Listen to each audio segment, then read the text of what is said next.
దినమెల్ల దేవుని దయలో దేవుని కృపలో మనల్ని కాచి కాపాడిన దేవుని స్తుతించి నిద్రపోయే ముందు ఈ వాక్య ధ్యానం చేసుకుని పడుకోండి. మత్తయి సువార్త 15:28 నీవు కోరినట్టే నీకు అవునుగాక అని ఆమెతో చెప్పాను. ఆమె ఏమని కోరింది? కుమార్తె బాగుపడాలని, తన బిడ్డ బాగుపడాలని, తన కుటుంబం బాగుపడాలని, తన ఇల్లు బాగుపడాలని. మరి ఏది బాగుపడాలని మీరు అడుగుతున్నా, ఆ రోజు ఆ తల్లి తన కుమార్తె బాగుపడాలని అడిగింది. వెంటనే ప్రభు అన్నాడు, అమ్మా కుమారి, నీ విశ్వాసం గొప్పది, నీవు కోరినట్టే నీకు అవునుగాక అన్నాడు. మీరు మీ పిల్లల కొరకు ఏం కోరుతున్నారు?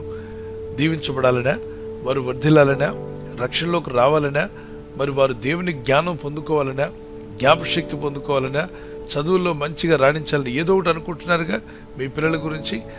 ఆమె ఆ రోజు తన కుమార్తె కొరకు అనుకుంది, నా కుమార్తె స్వస్థపడాలి. వాళ్ళ కుమార్తె దెయ్యం పట్టి పీడించబడేదట. కాబట్టి ఆ కుమార్తెకు స్వస్థత రావాలని అనేక డాక్టర్ల యొద్దకు వెళ్ళింది, కానీ ఎక్కడ స్వస్థత నొందలా. ఎవరో చెప్పారు యేసు ప్రభు వారి యొద్దకు వెళ్ళమని. అప్పుడు ఈమెకు వచ్చిన ఆటంకం, నేను కనాను స్త్రీని కదా, నేను వెళ్తే ప్రభు అంగీకరిస్తాడో అంగీకరించడో, నా ప్రార్థన వింటాడో వినడో. నేను యేసు ప్రభుని నమ్ముకున్నటువంటి యూదులో నుండి వచ్చిన వ్యక్తిని కాదు, యూదా మతానికి నాకు సంబంధం లేదు, నేను అబ్రహాం సంతానం కాదు, ఇజ్రాయేల్ రాళ్ళను కాదు, ఒక కనాను దేశానికి సంబంధించిన స్త్రీని. మరి ప్రభు నన్ను అంగీకరిస్తాడా, నా ప్రార్థన వింటాడంటారా? అయితే ఎవరో చెప్పారు, ఆయనకి అలాంటి పక్షపాతాలు ఏమి ఉండవు, నువ్వు వెళ్ళి అడగగలిగితే దేవుడైన ప్రభు నీకు కూడా దయచేస్తాడు, ఆయన విశ్వాసం ఉంచి వెళ్ళమన్నారు. ఆమె విశ్వాసంతో బయలుదేరింది, సంతోషంగా వెళ్ళింది.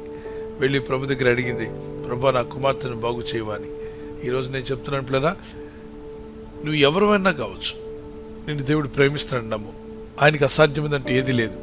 ఇక్కడ ఈ స్త్రీ ఏం చేసింది? మాటి మాటికి అడిగింది, ప్రభు నన్ను స్వస్థపరచు, నా కుమార్తెను బాగు చేయమని మరో వినమని అడిగింది. చాలా సమయం ఆమె ప్రార్థనకు జవాబు రాలేదు, అయినా ఆమె విడవకుండా ప్రార్థించింది. ఇంకా టైం పట్టింది.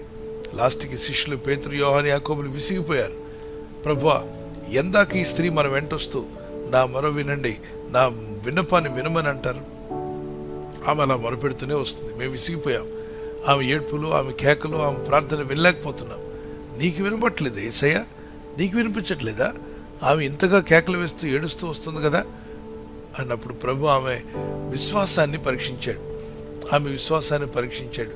అమ్మా, నేను పిల్లలకు రొట్టె ఇవ్వడానికి వచ్చాను, అవి ఎలా కుక్క పిల్లలకు వేస్తాను అని చెప్పన్నాడు. అంటే విశ్వాసానికి నిలబడుతుందా, వెనక్కి తిరిగిపోతుందా కోపంతో? ఎందుకంటే విశ్వాసం అనేది పరీక్షించబడినప్పుడే అది ఫలాన్ని పొందుకుంటుంది. ప్రతిదానికి టెస్ట్ ఉంది. Blood test, sugar test, BP test. అలాగే స్కూల్లో పిల్లలు టెస్ట్ రాస్తుంటారు. హాఫ్ ఇయర్లీ కావచ్చు, ఫైనల్ ఎగ్జామ్స్ కావచ్చు, క్వార్టర్లీ కావచ్చు. ఈ పరీక్ష రాసినప్పుడు అంతా ఎందుకు పెట్టారు పరీక్ష? పిల్లోడు నమ్మట్లేదు, వాడు చదువుతున్నాడని నమ్ముతున్నారు, అయినా ఎందుకు పెట్టారు పరీక్ష? వాడిని పై క్లాసుకు తీసుకురావాలని, వాడు ఉన్న క్లాస్ కన్నా పై క్లాసుకు రావాలని. అసలు టెస్ట్లే వద్దు అంటే ఏ క్లాస్లో ఉన్నావో ఆ క్లాస్లో ఉండిపోతావు. ఏ పరీక్ష వచ్చినా నేను రాస్తాను అన్నట్లయితే 7th రాస్తే 8thలోకి వెళ్తావు, 8th పరీక్షలు రాస్తే 9thలోకి వెళ్తున్నావు, 9th పరీక్షలు రాస్తే చెప్పాలి, 10th పరీక్షలు రాస్తే, ఇంటర్మీడియట్ పరీక్షలు రాస్తే. అసలు నాకు ఏ పరీక్షలు వద్దు, ఆ పరీక్ష హాల్ అంటే నాకు భయం, నాకు పరీక్షలు వద్దంటే ఎక్కడేసిన గొంగలి అక్కడే మొద్దుగా ఉండిపోతాం. కాబట్టి పరీక్షలు రాస్తున్నప్పుడంతా జీవితంలో కూడా పరీక్షలు ఎదురవుతున్నాయి. ఇప్పుడు ప్రస్తుతానికి మీలో కూడా కొంతమంది పరీక్షలు ఉన్నారు. ఆర్థిక ఇబ్బందులు అనే పరీక్షలు, అప్పు బాధలు అనే పరీక్షలు, నిందలు, అవమానం అనే పరీక్ష. ఎందుకు నాకు ఈ పరీక్ష వచ్చిందని బాధపడద్దు, విచారపడద్దు, జయించి తీరడమే. ప్రార్థించు, దేవా జ్ఞానం ఇవ్వండి, ఈ పరీక్ష జయించడానికి సహాయం చేయండి, ఈ శ్రమను జయించడానికి సహాయం చేయండి, ఈ శోధన జయించే కృప నాకు దయచేయమని ప్రార్థించి ప్రయత్నం చేయండి. తప్పనిసరిగా మీరు జయిస్తారు. Never stop praying, never stop trying అన్నమాట ఆ రోజే ఆమె చేసింది కనాను స్త్రీ. ఆమె పట్టుదలతో ఏమాత్రం విసిగిపోకుండా ప్రభు వెంట వస్తూనే ఉంది. పట్టుదలతో ప్రార్థించండి, జవాబు రాబోతుంది. దేవుని కనికరం చొప్పున మీరు జవాబు పొందుకోబోతున్నారు. లెట్స్ ఆల్ ప్రే. పరిశుద్ధమైన మా ప్రియ తండ్రి, విశ్వాసంతో ప్రార్థిస్తూ ఈరోజు ఎవరైతే ఏకీపించారో వారందరి కుటుంబాల్లో గొప్ప కార్యములు జరిగించండి. వారు కోరినట్టే వారి జీవితాల అద్భుత కార్యములు జరుగునుగాక. నీ చిత్తానుసారంగా నిన్ను ఆశ్రయించిన వారు, నిన్ను ప్రార్థిస్తున్న వారు ప్రతి దినము నాయన ప్రేయర్ రిక్వెస్ట్ పట్టుకొని ప్రార్థిస్తుండగా గొప్ప జవాబులు వీరందరికీ అనుగ్రహింపబడుగాక. Thank you Lord my God for blessing your people. anoint them Father. అభిషేకించము, ఆత్మతో నింపుము, శక్తితో నింపుము, నీ కృపతో నింపి నీ సాక్షులుగా నిలబెట్టి మహిమ పొందుకోమని ఈ రాత్రి నెమ్మదితో పండుకొని సురక్షితంగా కాపాడబడినట్లుగా నీ అగ్ని కంచి వేసి మమ్మల్ని కాపాడండి. మీ చిత్తములో కొనసాగే కృపను అందరికీ దయచేయమని యేసుక్రీస్తు ప్రశస్త నామములో వీరందరికీ చక్కని నిద్ర దయచేసి తెల్లవారు లేచి కృపను మాకిమ్మని క్రీస్తు నామములో అడిగి వేడుకుంటున్నామా పరలోక తండ్రి. ఆమేన్. ఆమేన్. ఈ వాగ్దానం విని ఊరుకోవద్దు. వాగ్దానం విన్నాక ఆమెన్ చెప్పి ఇతరులందరికీ షేర్ చేయండి, లైక్ చేయండి. అలాగే సబ్స్క్రైబ్ చేయని వారందరూ సబ్స్క్రైబ్ చేయండి. ఈ దేవుని మాటలు అనేకులకు చేరవేయండి.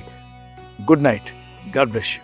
ఈ ఛానల్ను మీరు సబ్స్క్రైబ్ చేసుకొనుట వలన 2 పనులు జరుగుతున్నాయి. 1, బీదలకు, అనాథలకు ఈ ఛానల్ ద్వారా సహకారము అందించడం జరుగుచున్నది. 2, సువార్త జరుగుచున్నది, ఆత్మలు రక్షించబడుచున్నాయి. మనము సబ్స్క్రైబ్ చేసుకొనుట ద్వారా అందరికీ సహాయం చేస్తున్నవారమవుతున్నాము. ఖచ్చితంగా ఈ యూట్యూబ్ ఛానల్ను సబ్స్క్రైబ్ చేసుకుని బెల్ బటన్ను క్లిక్ చేయండి. మీకు వెంటనే మెసేజెస్ పంపబడతాయి.